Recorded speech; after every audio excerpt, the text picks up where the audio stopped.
하나님 말씀은 사도행전 18장 24절에서부터 28절까지 우리 한 절씩 교독하도록 하겠습니다.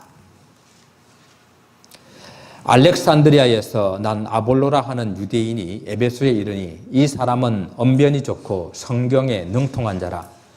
그가 일찍이 주의 도를 배워 열심으로 예수에 관한 것을 자세히 말하며 가르치나 요한의 세례만 알 따름이라. 그가 회당에서 담대히 말하기 시작하거늘 브리스길라와 아굴라가 듣고 데려다가 하나님의 도를 더 정확하게 풀어 이르더라. 아볼로가 아가야로 건너가고자 하므로 형제들이 그를 격려하며 제자들에게 편지를 써 영접하라 하였더니 그가 감에 은혜로 말미암아 믿은 자들에게 많은 유익을 주니. 같이 봅니다. 이는 성경으로서 예수는 그리스도라 증언하여 공중 앞에서 힘있게 유대인의 말을 이김이르라. 아멘. 우리는 지난 시간에 고린도에서 사도 바울을 두렵게 했던 세 가지 이유를 생각해 보았습니다. 첫째는 아데네스의 실패고, 또 두 번째는 고린도에서의 유대인들의 거절이었습니다. 사실 실패와 거절이라고 하는 것은 사람을 많이 좀 의기소침하게 만드는 것 같아요. 그리고 낙심하게 만들고, 그런데 또 그것에 마음이 붙잡히고 빼앗겨 버리게 되게 되면은 정말 아무것도 할 수가 없는 그런 패닉 상태에 들어가게 되는 것 같습니다. 또한 세 번째는 고린도라고 하는 영적으로 악한 그런 환경이 사도 바울로 하여금 세상이라는 큰 벽에, 세상 문화라는 큰 벽에 부딪혀서 그를 두려워하게 했었습니다. 그러나 주님께서 바울에게 두려워하지 말며 침묵하지 말고 말하라 라고 강하게 권면하시면서 믿음의 동력자인 브리스길라와 아굴라를 붙여주시고, 또 함께 믿음의 시간을 보내었던 그런 디모데와 실라를 다시 보내주셔서 큰 위로를 주었습니다. 무엇보다도 하나님께서는 내가 너와 함께 해주시겠다, 너를 대적할 자가 없을 것이다 라고 강하게 그를 권면하시면서 이제 하나님의 그 바울 속에 있는 사명감을 일깨워 주었습니다. 그래서 사도 바울이 용기를 다시 얻어서 그 고린도에서 1년 6개월 동안 머물며 하나님 말씀을 가르치는 그런 사역자가 되었던 것입니다. 그런데 바울을 대적하는 이 무리들은 언제나 기회만 주어지게 되면은 다시 하나님의 사역을 방해하는 그런 일을 행했습니다. 이 갈리오라고 하는 사람이 아가야 지방의 새로운 총독이 되는 그 틈을 타가지고 다시 유대인들은 바울을 대적하여서 그를 법정으로 데리고 갑니다. 그런데 이 갈리오는 유대인들의 이러한 다툼에 휘말려 들기를 원하지 않아서 그들을 아무런 조치를 취하지 않자 자기의 뜻을 이루지 못한 유대인들은 아주 분에 쌓여가지고 그 분풀이를 사도 바울에게 많이 협조했던 회당장 소스데네를 잡아가지고 그 법정에서 심히 때리는 그 일로 분을 풀었습니다. 이런 것을 보게 될 때 사람이 참 악한 것 같아요. 세상도 참 악한 것 같아요. 사람들이 그 분을 조절하지 못해가지고, 자기 속에 있는 이 분을 억제하지 못하고 조절하지 못해가지고 그 분을 막 이렇게 표현하는데, 길거리 지나가다가 아무런 이유 없이 사람을 뒤에서 망치로 뚫고 팬다든지, 그냥 그 속에 있는 분을 참지 못해가지고 총을 끄집어내서 무차별 총격을 가하는 그런 일들이 오늘 주위에는 너무도 많이 있습니다.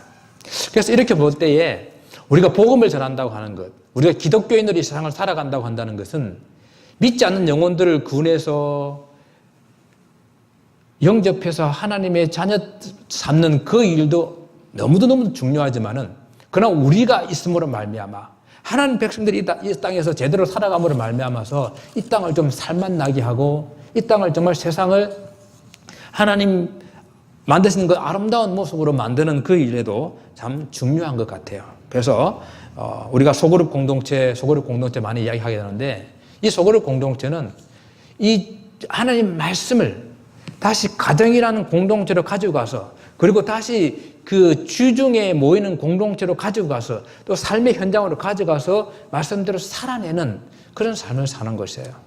그래서 그 삶 가운데서 이제 선거적인 그런 삶을 살게 될 때에 세상 사람들로 하여금 그 마음을 움직일 수 있는 그런 공동체입니다. 그래서 그렇게 진정 살게 될 때에 이 세상이 좀 더 아름답게 치유되지 않을까 생각을 한번 해보게 됩니다. 우리가 오늘 본문 말씀을 통해 가지고 이제 사도 바울의 선교 사역들을 한번 정리를 해보게 되는데, 사도 바울은 악한 이 세상 가운데서 어떻게 하든지 주의 복음을 전해서 그들로 하여금 예수 믿고 구원 얻는 그런 사람들로 만들기 위해서 선교 사역을 하는데, 오늘 이 본문 말씀을 보게 되면 이제 2차 선교 사역이 거의 마무리되어 가고 있는 것 같습니다. 그래서 우리가 사도 바울의 2차 선교 사역을 쭉 이렇게 따라왔었는데, 오늘 이 시간을 통해 가지고 한번 돌아보기를 원합니다.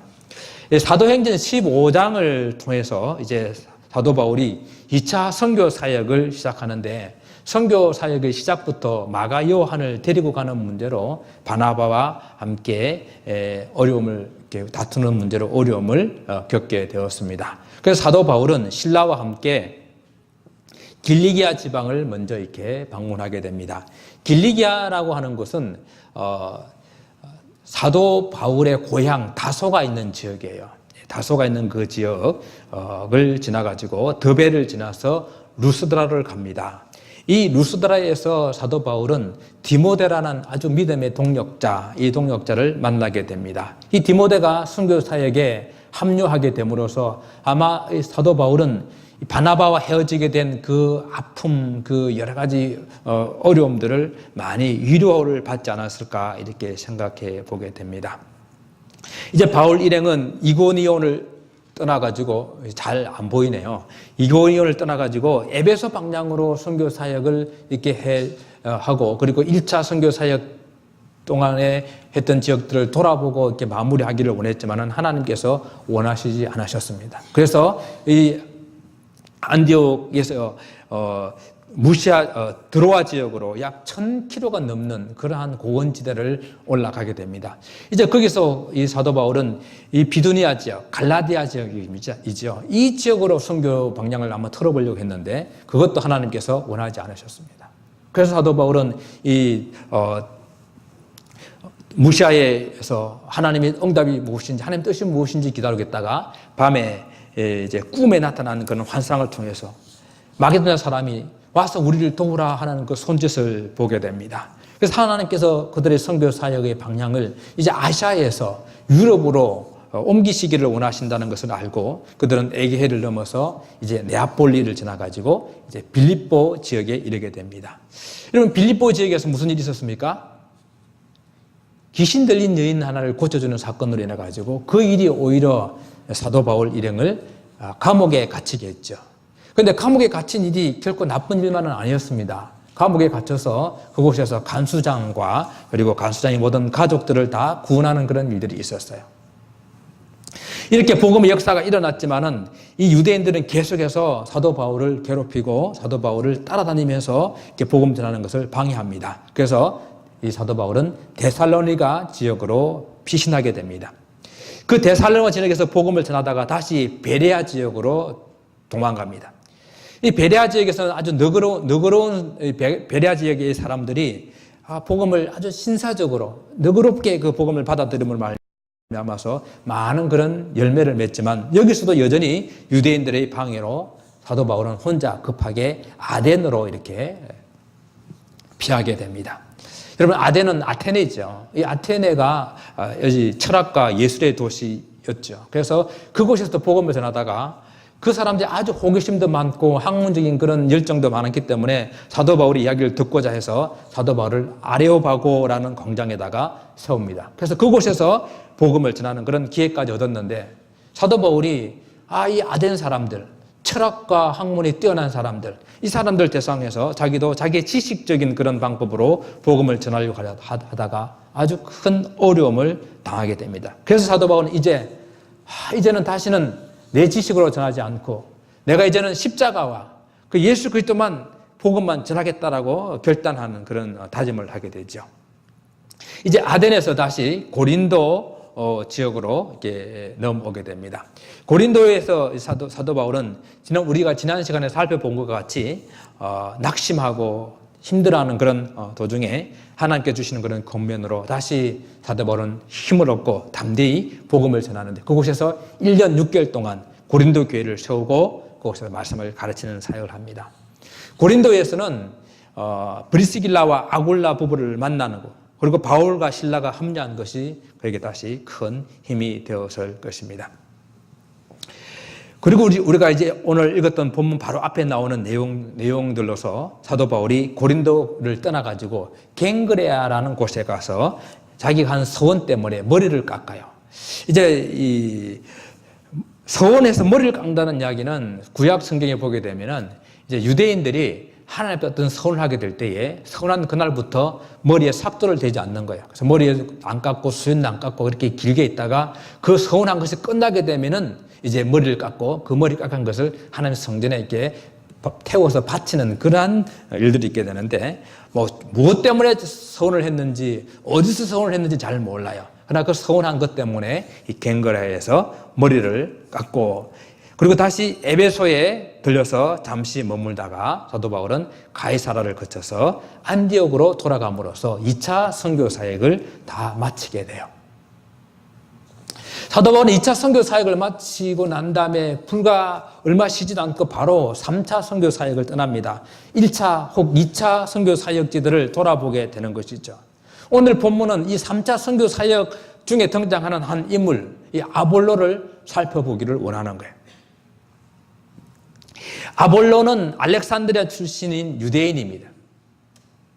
당시 이 알렉산드리아는 로마가 지배하고 있는 그런 제국들 중에서 아주 헬라 문화의 중심지고 또 유명한 그 애굽의 그런 대학과 그 도서관, 고급 문서들이 많이 있는 그런 도서관이 있는 도시로서 로마와 안디옥 그리고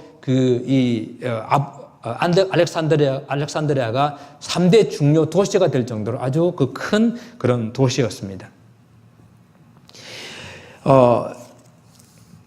이 아볼로에 대한 그런 성경의 언급들이 오늘 본문 외에도 이제 고린도 전서에 가게 되면은 앞에 3장 이후에 고린도 교회의 분쟁의 문제를 해결하기 위해서 나오는 그 부분에서 우리가 살펴볼 수가 있는데 이곳에서 사도 바울이 고린도 교회의 분쟁을 해결하기 위해서 쓰는 내용 가운데 사도 바울 자신은 씨를 뿌리는 사람이고 아볼로는 물을 주는 사람이다라고 이렇게 소개를 하고 있어요. 이 농사를 지을 때 씨를 뿌리는 것 아주 중요하죠. 그러나 씨를 뿌리는 것만큼이나 더 중요한 일은 물을 주는 일이에요. 특히 이 중동에서의 농사라고 하는 것은 씨를 뿌리고 난 다음에 그곳에 물을 대지 못하면은 자랄 수가 없는 그런 기후와 환경을 가지고 있는 것을 우리는 감안해 볼 필요가 있습니다. 사도 바울은 고린도 교회에서 그 자기의 사역을 농사를 짓는 것에 비유를 해가지고 바울이 전도하고 이 전도로 복음의 씨를 뿌리는 그런 사역자였다 한다면은 이 아볼로는 말씀을 가르침으로써 물을 주는 그런 사역자라고 이렇게 말한 것입니다. 고린도 교회에서 이 아볼로의 이름이 언급된 것은 본인의 이런 의도와는 관계없이 교회 안에 파벌이 생긴 거예요. 나는 바울파다, 나는 아볼로파다, 나는 게바파다. 그것도 저것도 아닌 사람 나는 그리스도파다. 해가지고 서로 분쟁하여 싸우고 있는 그러한 일 가운데에서 이제 교회의 분쟁의 중심의 한 인물로 아볼로가 나오게 됩니다. 오늘 우리 본문에서는 우리가 오늘 설교에서는 이 고린도 교회의 분쟁 문제를 다루고자 하는 것도 아니요. 또 누가 옳은지 누가 옳지 않은지를 이렇게 다루는 그런 곳은 그런 내용은 오늘 아닙니다. 단지 어떻게 바울이 이 아볼로를 자기와 동급인 자기는 씨를 뿌리는 사람이고 아볼로는 물을 주는 사람이라고 부를 수가 있었느냐 하는 것이에요. 바울이라고 그러면 여러분들 이미 사도 바울은 정말 그 당대의 최고의 그런 사도로서 이방인과 흩어지는 유대인들을 위해서 활발하게 복음을 전파하고 있고 가는 곳곳마다 교회를 세우고 기적과 역사를 이루었던 그런 하나님의 사도인 것 우리가 잘 알고 있지 않습니까? 그런데 어떻게 이 아볼로를 고린도 교회의 사역에서 바울 자신과 동등한 그런 위치에서 말하고 있는지 이해가 되지 않는 부분이에요. 그러면 오늘 본문을 통해 가지고 어떻게 그럼 이 아볼로가 이런 고린도 교회 사역에서 바울과 대등한 그런 위치, 게바와도 대등한 그런 위치를 차지하는 그런 물을 주는 사람 아볼로라고 기록되어 있는지를 살펴보기를 원합니다. 오늘 본문에서 아볼로가 에베소에 도착했을 때에 그를 표현하기를 뭐라고 말합니까? 그는 뭐가 좋다고요? 언변이 좋고요. 그리고 성경에 능통한 자라고 소개를 하고 있습니다. 이제 알렉산드리아를 제가 설명을 드렸잖아요. 이 알렉산드리아라는 이 도시 출신이기 때문에 그곳에 헬라 문명, 그리고 히브리 문화, 또한 그리고 그 당시에 그 문법과 수사학과 천문학과 이런 모든 것들이 가장 발달되어 있는 그런 곳에서 훌륭한 교육을 받았기 때문에 이런 것이 가능했다라고 생각을 합니다. 저는 이 말을 잘한다는 것이 참 축복인 것 같아요. 저는 말을 이렇게 잘 못하기 때문에 말을 이제 아주 능수능란하게 이렇게 한다는 건 참 축복인 것 같습니다. 사도 바울도 꽤 높은 학문을 가지고 말을 잘하는 사람이었지만은 그러나 자기가 가진 학문에 비해서 사도 바울은 말에는 좀 어눌한 사람이었던 것 같아요. 저보다는 훨씬 잘했겠지만은 자기의 그 뛰어난 학문에 비해서는 사도 바울이 말에는 좀 이렇게 부족했던 그런 사람이었던 것 같습니다. 말로 보다는 글로 표현하는 것이 훨씬 더 설득력을 가지고 다른 사람들에게 감동을 주었던 그런 사람이었던 것 같아요. 그에 비해서 이 아볼로는 성경에 능할 뿐 아니라 말에도 능한 사람이었다라는 것입니다. 말이라는 것은 자꾸 하면 좀 느는 것 같아요. 조금씩 늘기도 하지만 그래도 제가 지나서 보니까 말은 달변가가 따로 있는 것 같아요. 아주 말을 청산유수로 잘하는 사람은 좀 따로 있는 것 같습니다. 그래서 아볼로가 말을 잘한다고 하는 것은 그가 타고난 재질, 하나님께서 그에게 주신 달란트와 같은 것이 아니었을까 생각을 합니다. 반면에 성경에 능하다는 것은 좀 다른 부분인 것 같아요. 성경에 능하다고 하는 것은 후천적인 것입니다. 후천적인 노력이 필요한 것이에요. 물론 유대인들은 다 성경에 능해요. 일반적으로 성경을 많이 알고 있습니다. 많은 성경을 외워요. 유대인들 길거리 가다가 성경 읽고 차 안에서 성경 읽고 성경이 정말 1년 자기 평생에 성경을 몇 권을 이렇게 바꿔야 될 정도로 성경을 많이 읽습니다. 그런데요, 유대인이 이렇게 성경을 많이 읽고 능하다고 해서 그들이 예수님을 믿는 것은 아니다라는 것이죠. 그렇기 때문에 오늘 이게 성경에 능통하다고 하는 것은 성경을 체계적으로 배웠고 그것을 변론할 수가 있고 그리고 그 삶으로 체득하여서 힘있게 그 내용을 정언할 수 있는 그런 능력을 갖춘 사람이다라고 말할 수가 있겠죠. 그가 말씀을 읽고 암송하고 묵상하고 그리고 그 삶의 그 모든 영역에서 그 말씀대로 살려고 적용하고 할 때에 성경에 능통한 자가 될 수 있다라는 것입니다. 저는 유대인들이 정말로 성경을 제대로 안다고 한다면은 그 성경에서 말씀하고 있는 예수 그리스도를 발견할 수 있다고 늘 생각하는 사람입니다. 하나님께서 죄인들을 구원하시기 위해서 이 그리스도를 보내시겠다고 약속하신 언약을 그 성경 안에서 발견할 수 있다라는 거예요. 왜냐하면 구약 성경이 이것을 약속하고 있거든요. 성경의 많은 곳에서 예수님을 약속하고 있지 않습니까? 그래서 바울이 어릴 때부터 성경을 잘 알고 있었던 디모데에게 이렇게 말을 해요. 디모데후서 3장 15절 말씀입니다. 또 어려서부터 성경을 알았나니 성경은 능히 너로 하여금 그리스도 예수 안에 있는 믿음으로 말미암아 구원에 이르는 지혜가 있게 하느니라. 여기서 말하는 성경은 아직 신약 성경이 만들어지지 않았을 때이기 때문에 구약 성경을 말하는 거예요. 그러니까 디모데가 어렸을 때부터 구약 성경을 읽었기 때문에 그 성경에서 능히 너로 하여금 그리스도 예수 안에 있는 믿음으로 말미암아 구원에 이르는 지혜가 있게 했다라는 것이에요. 그것이 구약 성경 읽을 때에 알 수 있는 것입니다. 주님께서도 이렇게 말씀하셨습니다. 유대인들에게 미련하고 선지자들이 말한 모든 것을 마음에 더디 믿는 자들이여 그리스도가 이런 고난을 받고 자기의 영광에 들어가야 할 것이 아니냐 하시고 이에 모세와 모든 선지자의 글로 시작하여 모든 성경에 쓴 바 자기에 관한 것을 자세히 설명하니라. 누가복음 24장 말씀이에요. 주님께서 유대인들에게 선지자들이 한 이야기를 더디 믿는 사람들이라고 그랬어요. 너희들이 성경을 보게 되면 그 성경에 나에 대해서 자세하게 써 있는 것을 너희들이 알게 될 것이다 라고 말씀하고 있습니다. 성경을 보게 되면 그 성경 안에서 하나님께서 약속하신 예수 그리스도를 볼 수 있게 된다는 것입니다. 제가 자주 말씀을 드리는 바지만 정말 구약 성경을 깊이 공부한 랍비들이라고 한다면, 유대인 랍비들이라고 한다면 그들은 예수 그리스도를 알고 있을 것이라고 저는 생각합니다. 자, 구약 성경도 그 구약 성경에 들어있는 많은 예수님에 대한 약속, 예언에 대한 것들로 말미암아서 우리가 구원을 얻을 수 있다고 한다면 더 밝히 말씀하고 있는 신약 성경을 읽으면 얼마나 더 예수 그리스도를 잘 알겠습니까? 그래서 저는 여러분들에게 권면 말씀을 드려요. 정말 성경에 능통하신 분이 되기를 바랍니다.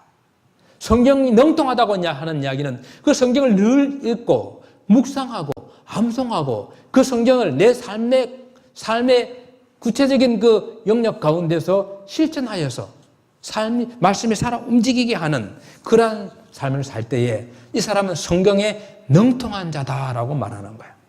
그냥 말만 잘하는 것을 말하는 것이 아니에요. 그 말 속에 하나님의 말씀이 있을 때에 성경에 능통하다고 우리가 이야기할 수가 있는 것입니다. 정말 성경에 능통하게 될 때에 풍성한 하나님의 은혜를 경험할 수 있습니다.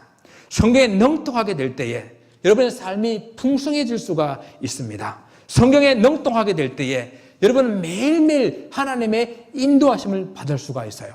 우리가 기도하고 하나님 뜻을 안다고 한다는 것은 하나님이 산신령처럼 뿅 하고 나타나가지고 너에게 이렇게 해라 저렇게 해라 말씀하시는 거 아니에요. 우리가 알고 있는 말씀, 우리에게 주신 이 말씀을 다시 알게 하시고 깨닫게 하셔서 우리가 어떻게 살아가야 하는지를 깨닫게 해주시는 거예요. 그렇기 때문에 하나님의 말씀을 많이 읽으셔야 돼요.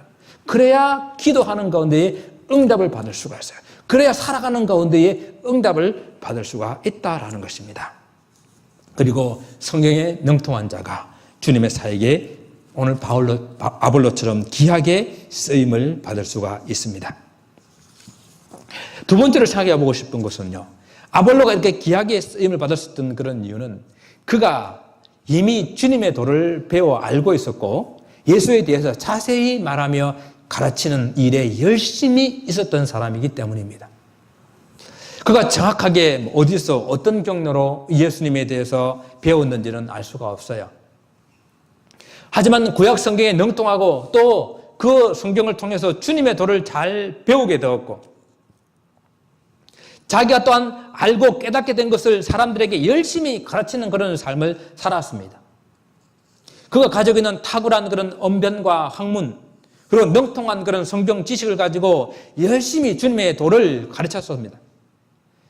아볼로는 선천적으로 타고난 그런 달란트이든지 아니면 자기가 후천적으로 열심히 개발하고 노력하고 깨달아 알았던 그러한 말씀의 능력이든지 그것을 복음을 위해서 그것을 하나님 나라를 위해서 마음껏 사용하고 열심히 사용하는 그런 사람이었다라는 것입니다.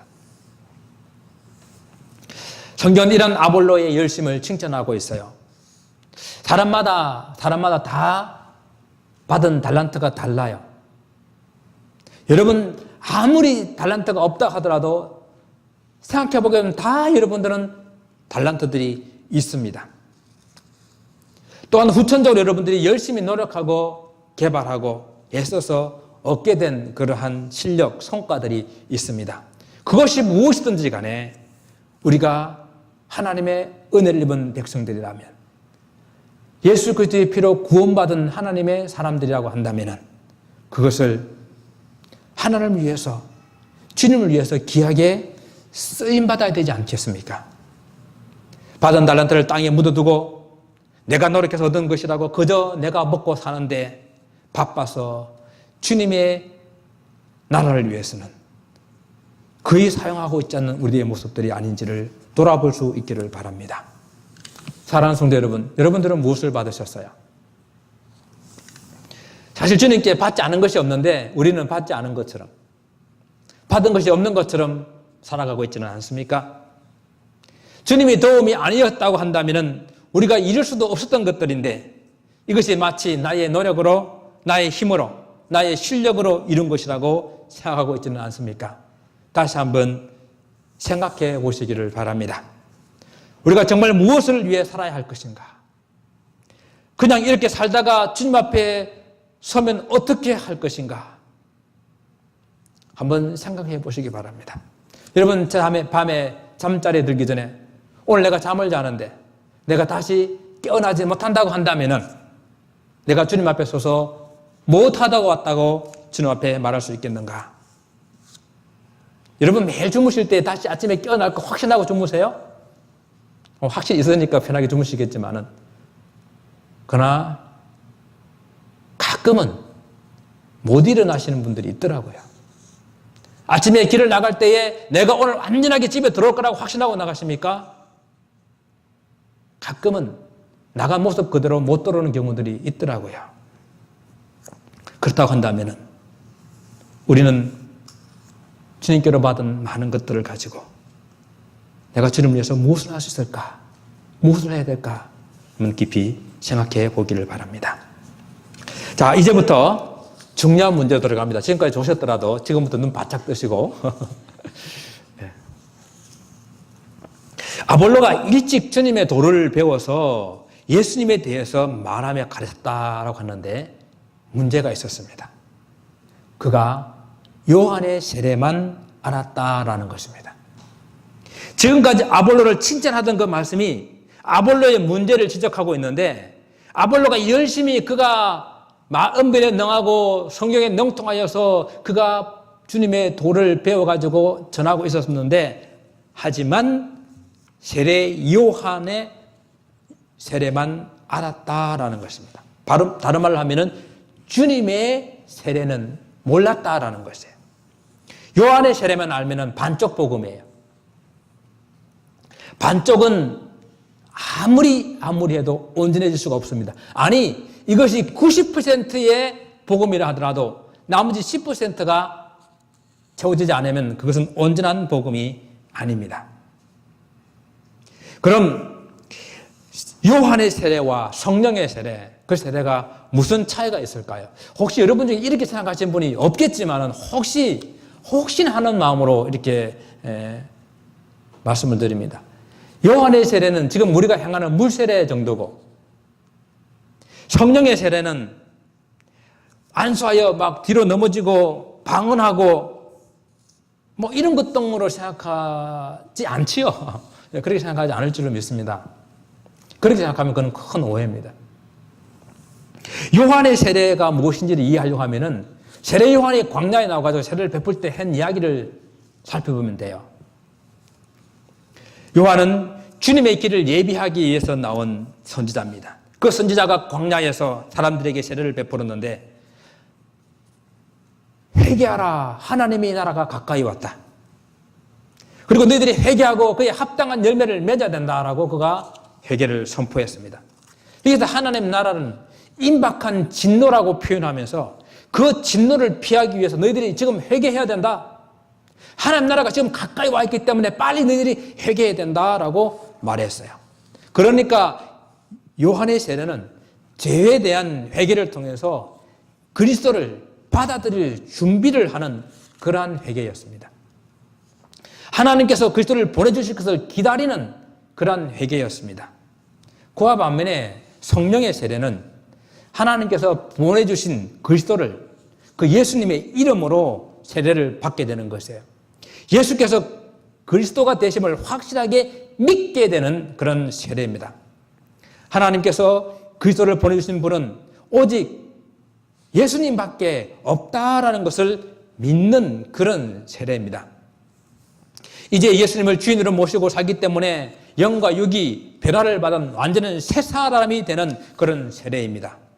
그 일을 성령께서 하시기 때문에 이것을 성령의 세례라고 부르고, 이 성령의 세례를 받은 사람은 그 결과로, 그 표식으로 여러 가지 은사들을 선물로 받게 되는 그래서 그것이 열매로 나타나게 되는 것입니다. 그러니까 우리가 받는 이 물세례는 물세례 그것이 곧 예수님을 믿고 그리스도로 고백하는 그런 믿음의 확신을 갖게 되는 성령의 세례일 수도 있고, 또 성령의 세례가 물세례와는 다른 그런 시간적인 차이를 가지고 올 수도 있다는 이야기예요. 그러니까 우리가 받는 이 물세례는 그렇게 예수님을 믿는다는 표식으로 행하는 의식이라는 것입니다. 분명한 것은 성령이 아니고는 그리스도를 주라 할 수가 없고, 성령이 아니고는 하나님을 아버지라고 부를 수가 없다라는 것이에요. 그래서 아볼로가 귀하게 쓰임받고 사도 바울과 베드로와 같은 그런 수준으로 인정받는 큰 이유가 바로 여기에 있습니다. 아볼로가 요한의 세례밖에 몰랐지만은 그가 열심을 가지고 회당에서 담대히 말씀을 전하고 있었는데, 브리스길라와 아굴라가 그 회당에서 하는 아볼로의 설교를 들었어요. 근데 보니까 그 가운데에 복음의 핵심이 빠져 있는 거예요. 반쪽짜리 복음인 거예요. 그래서 예수 그리스도의 십자가와 죽음, 부활, 그리고 주님의 재림에 대해서 그가 알지를 못하는 거예요. 그래서 아볼로를 조용히 따로 불러서 데려다가 하나님의 도를 더 정확하게 풀어 가르쳐 주었습니다. 자, 여러분에게 질문 하나 드릴게요. 이 시점에서 여러분은 아볼로하고 브리스길라와 아굴라 부부 중에 누가 더 대단한 사람들 같아요? 예. 아볼로는 자기 학문적 배경, 그리고 그는 언변의 아주 달변이었습니다. 그리고 지금까지 대단한 명성으로 그 말씀을 전하고 있었어요. 그리고 열심으로 성경을 가르치고 있었습니다. 회당에서도 담대히 주님의 도를 전하고 있었습니다. 그런데 브리스길라와 아굴라 부부는 천막 장사하는 일반 평신도예요. 우리가 브리스길라와 아굴라가 참 훌륭한 사람들인데, 이 사람들에 대해서 우리가 좀 설명을 드린다고 한다면은, 이 사람들은 고린도에서 바울을 만났죠. 바울과 생업이 같았기 때문에 바울과 같이 거하면서, 바울이 이 집에 거한 것이죠, 사실은. 함께 거하면서 바울로부터 많은 도전을, 또 많은 가르침을 받게 됩니다. 그래서 이 바울이 고린도를 떠날 때에 이 두 부부는 고린도에 있는 생업을 버리고 바울을 따라서 에베소를 따라오게 됩니다. 그리고 바울이 에베소를 떠나게 됐을 때에 혹 기회가 있으면 내가 다시 올 테니까 여기 머물러 있으라 그러니까 그냥 거기서 머물러 있었던 사람들이에요.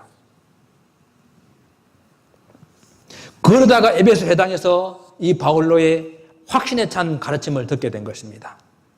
이렇게 한번 비유를 해보면 좀 이해가 쉽겠습니까? 어느 교회에서 아주 유명한 그런 부흥사를 초대해가지고 설교를 부탁을 했는데, 그때 잠시 교회에 온 지 얼마 안 되는 한 평신도 성도가 부흥사의 설교를 듣고 있다가 설교가 다 끝나고 난 다음에 그 부흥사 목사님을 자기 집에 식사 초대해가지고 조용히 불러가지고 목사님 설교에 문제가 좀 있는 것 같습니다. 이렇게 이야기하는 거예요. 여러분 이렇게 하면 좀 이해가 되세요? 평신도이지만은 그가 복음에 대한 열정과 바른 신앙과 신학의 확신이 있었기 때문에 아볼로에게 권면을 할 수 있었던 것입니다. 누가 그러더라고요. 사람들은 자기가 듣기 좋아하는 것만 듣는다고. 여러분이 설교를 들을 때도 여러분한테 유리한 것만 듣는 그런 습성들이 있죠. 저도 마찬가지인데.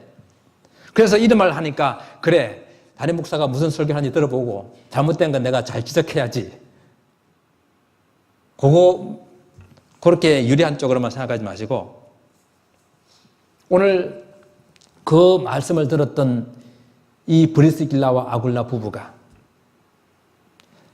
당신의 설교가 문제가 있습니다, 이렇게 말한 것이 아니라, 공개적으로 그렇게 말한 것이 아니라 조용히 그 아볼로를 따로 불러서 데려가서 집을 데려갔다는 이야기죠. 조심스럽게 예의 있게 권면을 하고 있는 것입니다. 정말 브리스길라와 아굴라 부부는 바울의 훌륭한 제자였고 동역자였고 하나님의 일꾼이었습니다. 저는 교회에 이런 평신도 일꾼들이 많아져야 된다고 생각합니다. 성경에 대한 풍부한 지식과 믿음에 대한 확신이 있고 그것을 삶으로 살아내는, 그래서 끄리낌이 없는, 용기가 있는, 실천할 수 있는 그러한 평신도들이 많아져야 된다고 생각합니다. 그러나 그 용기와 그 실천을 나타내게 할 때는 상식이 있고 품격이 있는 그런 것으로 풀어낼 수 있는 그런 성도들이 많아야 그 교회가 건강해지는 거예요. 그런 점에서 오늘 이 브리스길라와 아굴라 부부는 훌륭하고 대단한 사람들이에요. 그런데요, 더 대단한 사람은 이 평신도의 권면을 받아들이는 아볼로입니다. 사람들에게 바르게 권면하는 것도 쉬운 일은 아니에요. 그러나 내게 바른 권면을 하는 것을 받아들이는 것은 더 어렵다는 이야기예요. 아볼로는 성경 박사입니다. 철학 박사예요. 웅변의 달변가입니다. 그리고 사람들에게 이미 명성이 있는 사람들이에요. 그 에베소 안에는 자기의 성경적인 가르침을 받은 많은 사람들이 그곳에 함께 있었습니다. 그런데 지금까지 그의 가르침이 반쪽짜리였다고, 부족했다고, 잘못됐다고 권면해주는 이 이름 없는 장사치, 이들의 이야기를 받아들이는 것은 결코 쉽지 않아요. 그러나 이 아볼로는 그들의 말에 경청합니다. 그리고 그들의 가르침을 들으면서 자기의 부족했음을 깨닫게 됩니다. 그리고 이제는 그가 정확하게 예수께서 성경에서 말씀하는 바로 그 그리스도고 그 그리스도가 우리의 구원을 이루셨구나 하는 것을 확신하게 됩니다. 아볼로가 그저 근성으로 그들의 권면을 받아들였지 않았다는 그런 증거가 다음 구절에 나오는 거예요. 아볼로가 브리스길라와 아굴라 부부의 권면을 받고 난 다음에 이제 확실한 복음을 전하는 그런 삶을 살았습니다. 그러다가 아볼로가 아가야 지방으로 건너가고자 했어요. 왜 아가야 지방으로 건너가고자 했냐면 아가야 지방은 고린도 교회가 있는 지역입니다. 개인적인 그런 용무가 아니라 그 지역에 가서 복음의 사역을 해야 되는 그런 공적인 일로 가고자 했던 거예요.